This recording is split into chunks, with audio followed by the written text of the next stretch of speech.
Hello guys, ito napakagandang balita nito. Lalo na sa mga driver o motorista natin na nahuhuli sa checkpoint or na nasita at hindi nadala yung lisensya, ay maaari nyo na pong gamitin yung driver's license na nasa website.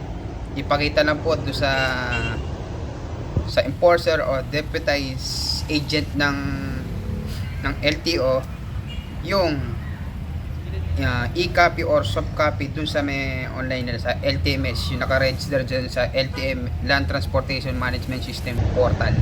Ayan po, pakinggan po natin yung mismong sinabi ni Asek Lacanilaw ukol sa yun nga, na pwede nang gamitin, ipakita na katunayan na ikaw ay may lisensya.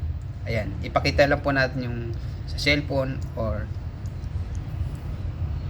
bubuksan po nila yon sa harapan ng enforcer at dapat po i-honor ng ating mga enforcers pati mga deputized enforcers yung ating e-digital license.